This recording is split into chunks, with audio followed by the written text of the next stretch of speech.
On va maintenant partager une pensée, ce ne sera pas une étude biblique, mais une pensée avant que nous continuions de prier, d'intercéder, voilà, pour tous les bien-aimés qui sont dans le besoin, mais aussi peut-être pour les besoins de ceux qui sont ici présents, et puis les camps, les colonies, les enfants, les adolescents, les jeunes qui se retrouvent là dans ces divers camps. On veut que Dieu les bénisse abondamment. Il y a aussi des jeunes qui restent à domicile, qui travaillent, pour certains, d'autres qui vont partir, mais que le Seigneur les bénisse aussi. Et puis aussi les aînés, ceux qui ne peuvent plus venir, on veut continuer d'intercéder pour eux en leur faveur, prier le Seigneur pour qu'il les secoure. Amen. Puis chacun d'entre nous, nous avons aussi besoin de la grâce de Dieu. Prions aussi pour l'Église, pour les pasteurs qui sont partis en congé pour certains, d'autres sont en colonie, en camp, pour une certaine période. Voilà, que le Seigneur nous renouvelle tous dans cette période et que bien, ce soir, Dieu nous bénisse ensemble. Voilà, on va faire une première lecture dans le psaume chapitre 84 à partir du verset 6 jusqu'au verset 8, une partie du psaume 84 que nous connaissons très bien. Et je vais introduire cette pensée par ce passage.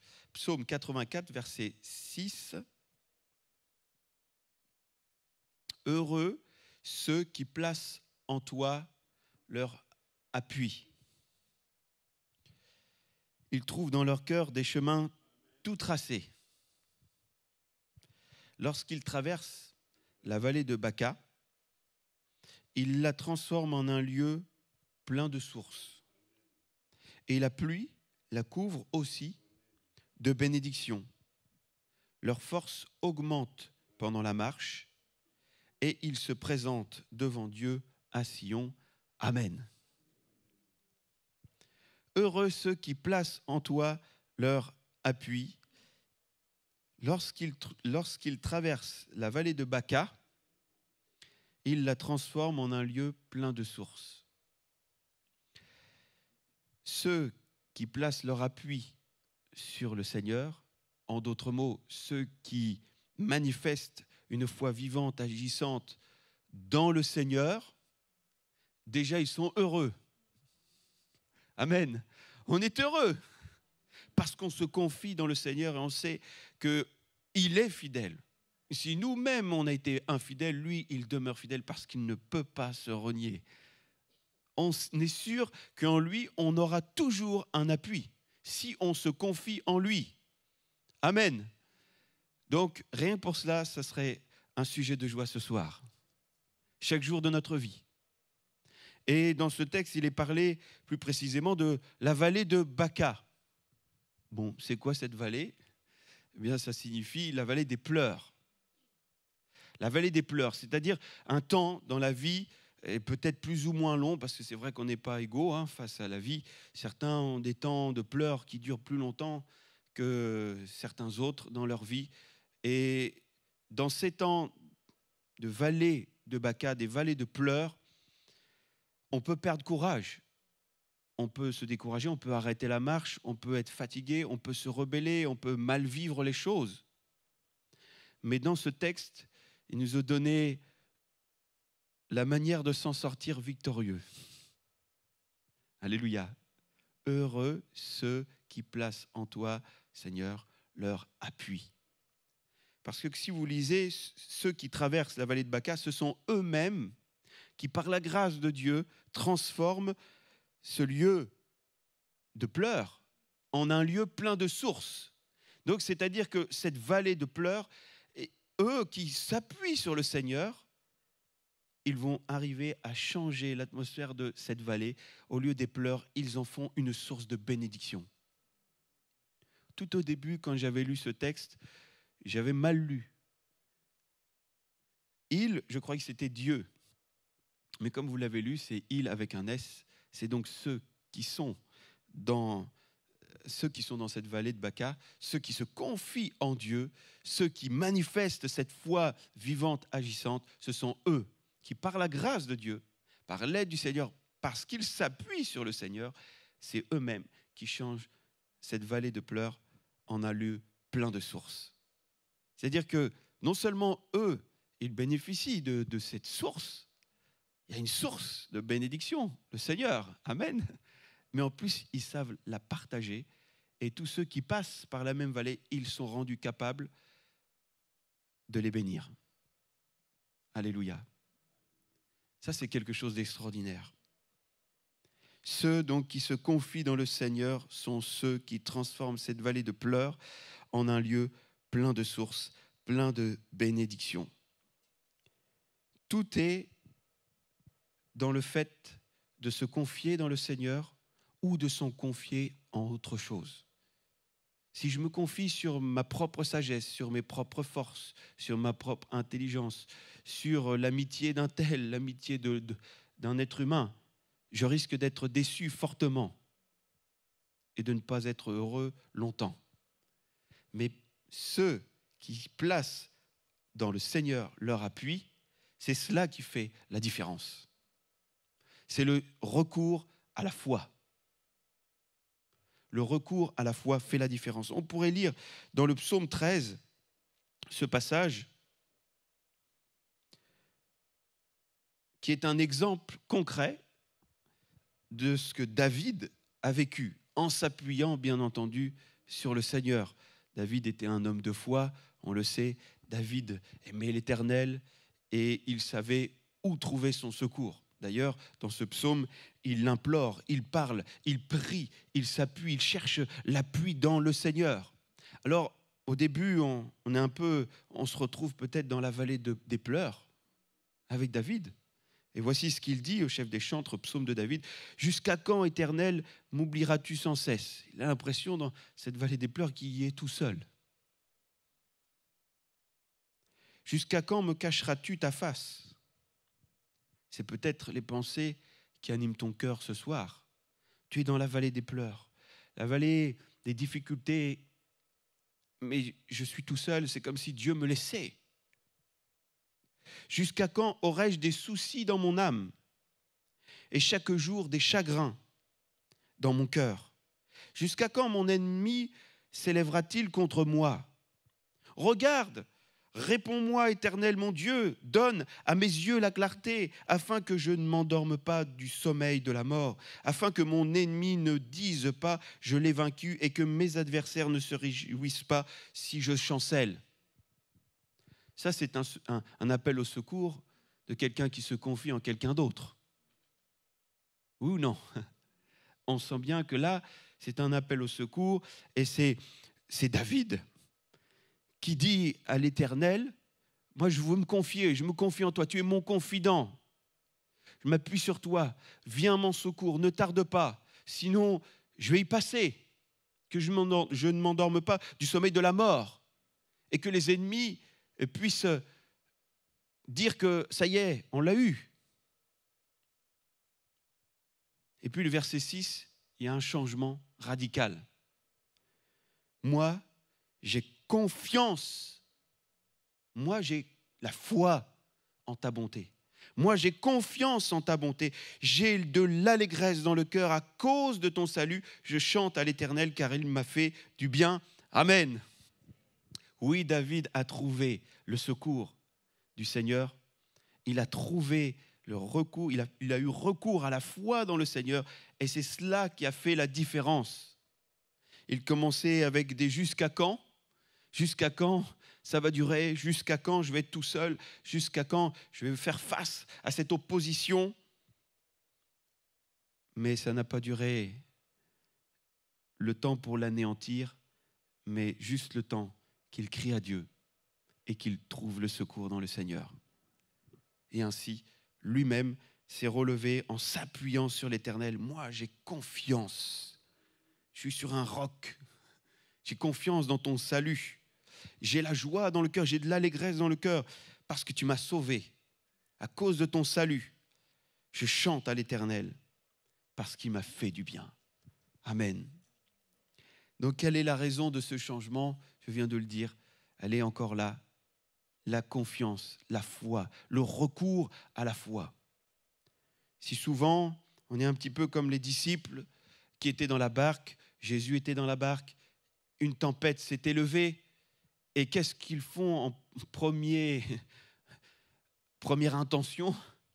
Ils ne vont pas aller réveiller Jésus, mais ils essayent de se dépatouiller tout seuls. Ils essayent de s'en sortir tout seuls. Ils s'appuient sur leur expérience. Ils étaient des pêcheurs professionnels. Ils savaient ce que c'était qu'une tempête. Mais celle-ci les dépassait. Et là, quand on arrive à nos limites, c'est là où il faut, je crois, manifester la foi dans celui qui peut plus, qui peut nous sortir de telle tempête, de telle vallée, qui nous donne la capacité, dans la vallée de Baca, de la changer en une source de bénédiction. Aujourd'hui, tu te dis, mais qu'est-ce que je fais dans cette situation? C'est tellement difficile à vivre. Bien, peut-être que Dieu veut te bénir, il attend. Il attend que tu aies recours à la foi, et ensuite, tu deviendras une source de bénédiction. Parce que tu es passé par cette vallée de Baca, tu pourras encourager les autres qui y passent eux-mêmes. Et cette vallée de Baca, tu vas la transformer en un lieu plein de sources. Amen. Donc, ce qui a fait la différence, c'est l'appui qu'a manifesté David, la foi qu'il a manifestée. Il a eu recours à la foi. Ayons toujours recours à la foi. Amen. Voici maintenant quelques exhortations. Je vais en donner 3. Quelques exhortations à la foi en notre Seigneur et ses conséquences. Premier point, c'est que Dieu est digne de notre confiance.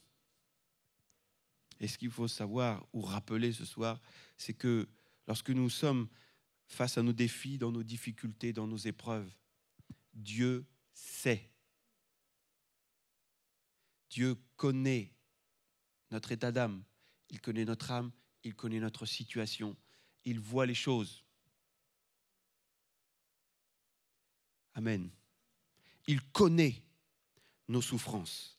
Dans Exode chapitre 3, verset 7, alors que le peuple d'Israël était en souffrance en Égypte, c'est les mots de l'Éternel lui-même qui va dire dans Exode chapitre 3, verset 7, « J'ai vu la souffrance de mon peuple qui est en Égypte, et j'ai entendu les cris que lui font pousser ses oppresseurs, car je connais ses douleurs. » C'est Dieu qui le déclare.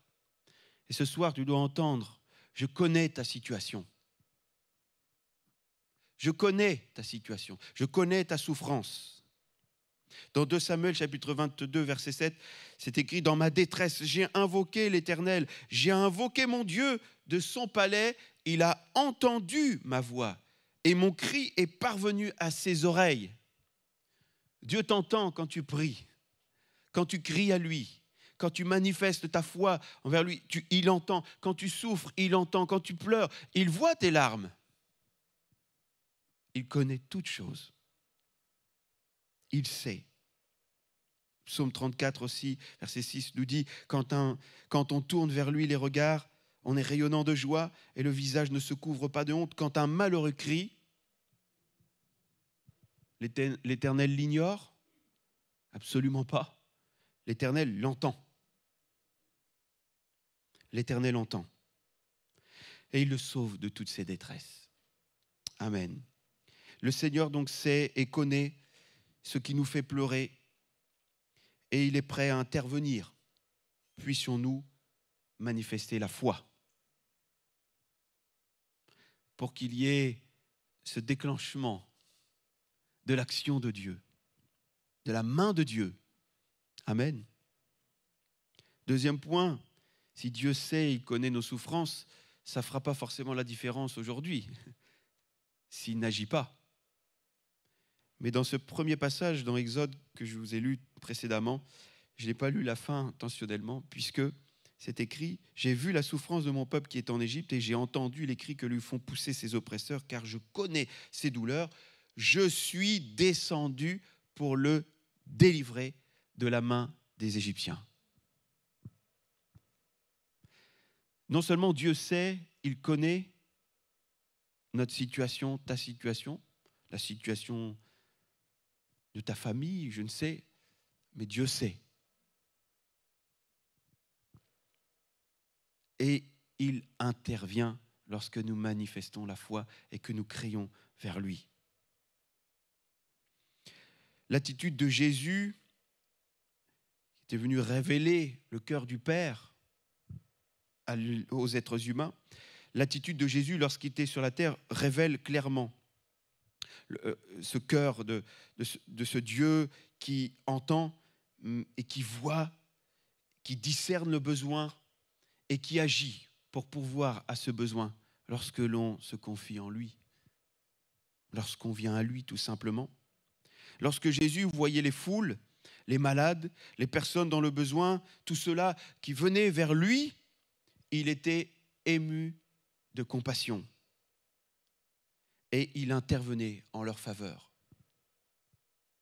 Jamais il n'a repoussé quelqu'un qui est venu à lui, mais il l'a toujours secouru.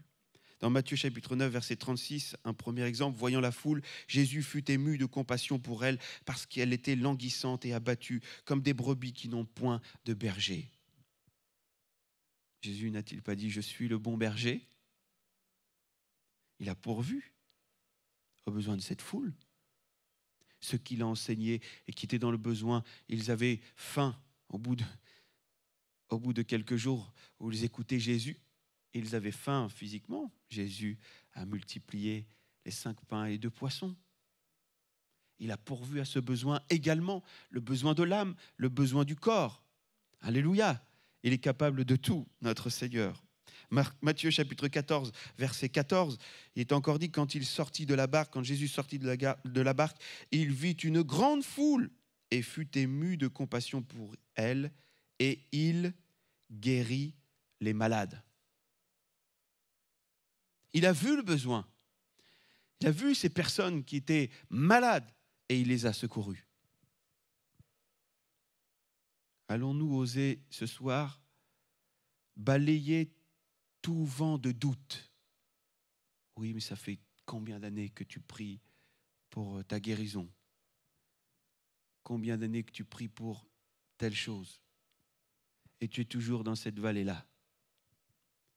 Dieu nous exhorte, Dieu nous encourage, Dieu nous commande. Confie-toi en moi et sois heureux. Amen. Confie-toi dans le Seigneur ce soir. Reprends courage. Et ça, c'est le 3e point. Si nous savons que Dieu sait, il connaît notre situation peut-être bien mieux que nous, les tenants, les aboutissants, les causes, les conséquences, tout. Il connaît tout. Il connaît notre capacité à résister. Il connaît tout cela. Il connaît tout. Il sait notre situation. Et il va intervenir. Le seul mobile qui le pousse à agir, ce n'est pas parce qu'on mérite quelque chose, mais parce qu'il nous aime. Et ce qui va être le déclencheur de cette action, c'est notre foi en lui. Manifestons donc cette foi. Et le 3e point, c'est que puisque Dieu connaît et qu'il va agir si on manifeste notre foi, alors nous allons repartir de ce temps encouragés, consolés, fortifiés pour ceux qui sont fatigués. Alléluia. Fatigués peut-être par l'usure du temps, des circonstances, peut-être même dirigés.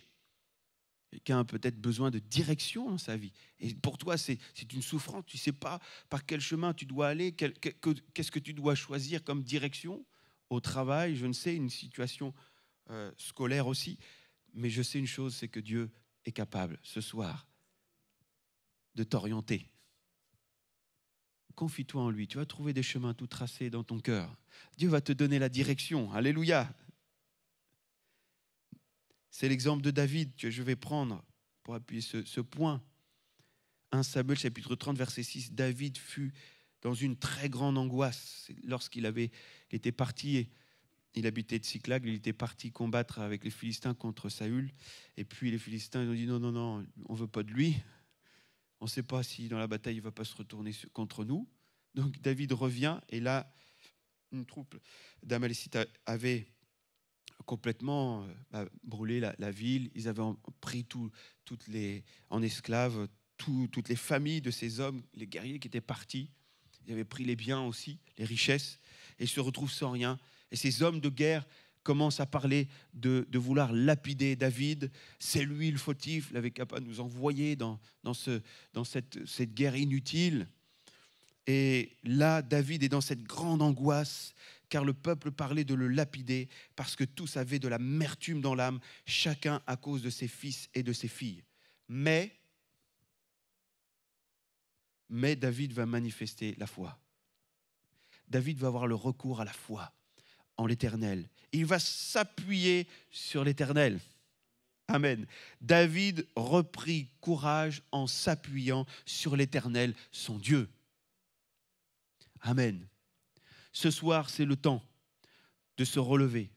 C'est le temps de vivre peut-être l'exaucement d'une prière. C'est peut-être le temps maintenant de vivre une grâce particulière. Ceux qui se confient en l'Éternel sont encouragés, sont ressourcés, sont consolés, sont bénis, sont secourus.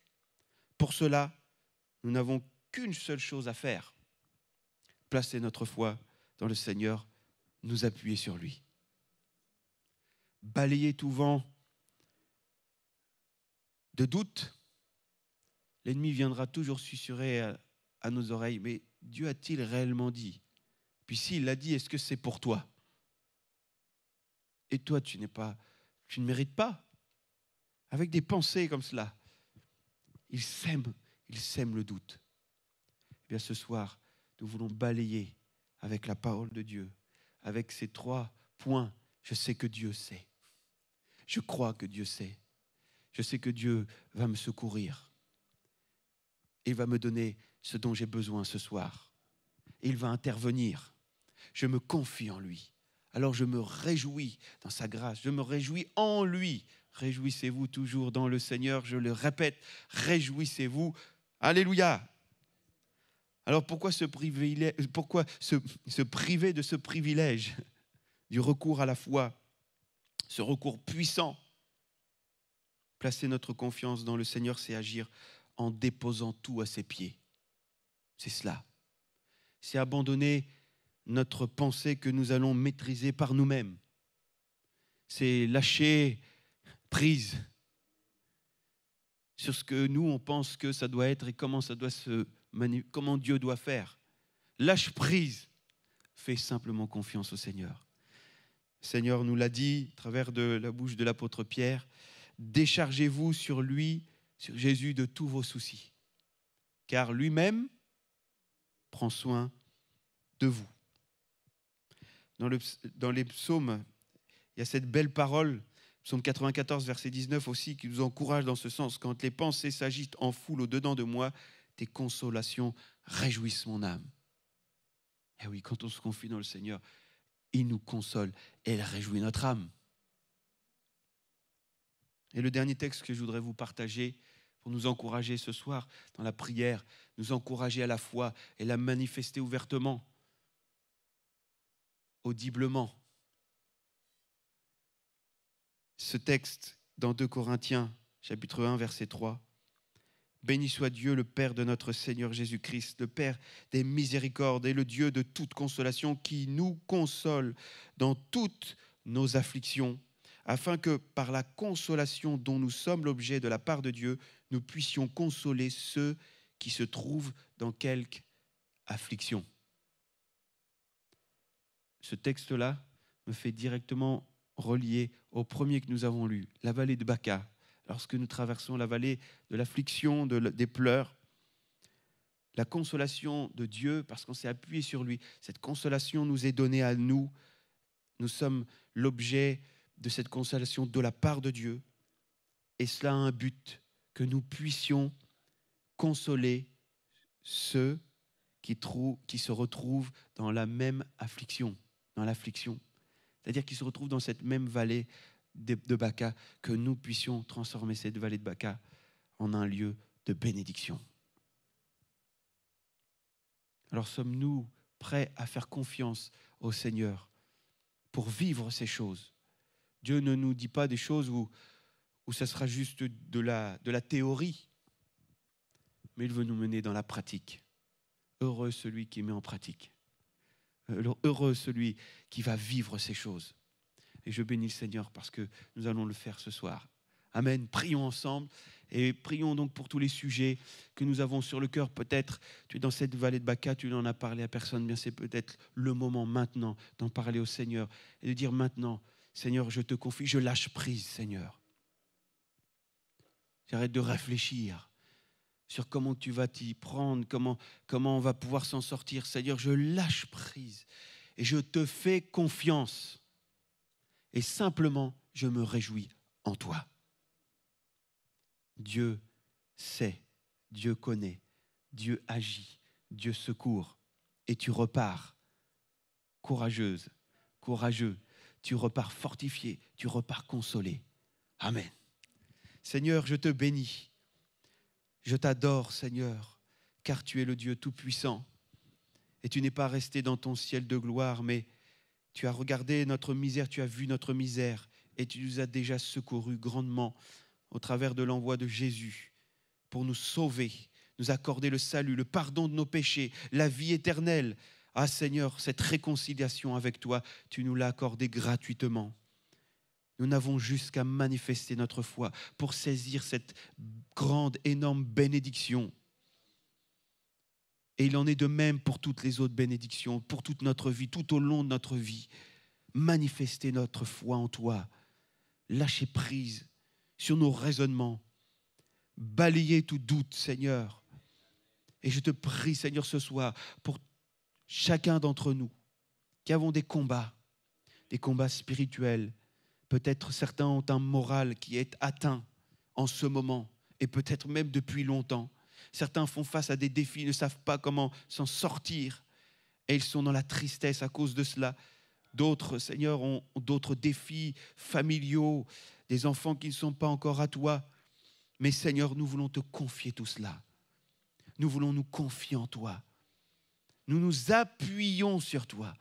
Et ce soir, nous voulons repartir de ce lieu avec cette joie du Saint-Esprit, cette joie dans notre cœur que tu sais, que tu entends, que tu es descendu pour nous délivrer, pour nous accorder cette bénédiction et que tu es en travail. Alléluia. Tu es avec nous, Seigneur. Amen. Bénis ton peuple, Seigneur. Encourage l'église de Rouen. Bénis-nous, Seigneur, ensemble, comme un seul homme, que nous puissions vivre des temps bénis, Seigneur, de conquête, Seigneur, pour ton royaume, Seigneur, que des âmes nouvelles soient gagnées en grand nombre, Seigneur. Nous te prions, Seigneur, pour chaque assemblée, Seigneur, dans cette agglomération rouennaise, que chacun d'entre nous, qu'aucun d'entre nous, ici présents et tous les autres, ne soit découragé, Seigneur. Alléluia, tu bénis ton peuple, tu souffles sur nous, Seigneur, et tu nous donnes, Seigneur, ton esprit qui nous encourage. Amen. Bénis ceux qui sont peut-être dans la tristesse. Bénis notre sœur Françoise Malégol, sa famille. Ils sont endeuillés en ce moment. Et Seigneur, je te prie pour tous les autres qui vivent ces temps difficiles de séparation. Bénis-les, Seigneur, pose les baumes, Seigneur, sur leur cœur. Alléluia. Tu béniras aussi la jeunesse, les enfants qui sont en colonie, les adolescents, les jeunes. Tu les bénis, Seigneur, qu'ils soient marqués par le sceau de ton esprit, par l'action de ton esprit dans ces moments spirituels. Seigneur, qu'ils vivent dans ta présence, dans ces camps, Seigneur, dans ces colonies. Que tu les bénisses abondamment, qu'ils reviennent, Seigneur, avec ce courage, cette foi. Alléluia en toi. Amen. Merci de bénir ceux qui les entourent, ceux qui travaillent auprès d'eux, Seigneur. Tu les fortifies au nom de Jésus. Tu béniras aussi tous les pasteurs, Seigneur. Tu les encourages, les fortifies aussi dans leur être. Tu les renouvelles, Seigneur, dans ton esprit. Tu leur communiques tes plans, Seigneur. Oh, tu leur communiques ta pensée, Seigneur, pour que nous puissions nourrir ton peuple, le donner à ton peuple, Seigneur, donner à tes enfants, Seigneur, à tes bien-aimés, la nourriture convenable, autant marquée de ta part, Seigneur. Merci vraiment d'encourager, de fortifier ton peuple au nom de Jésus. Amen. Amen. Merci Jésus.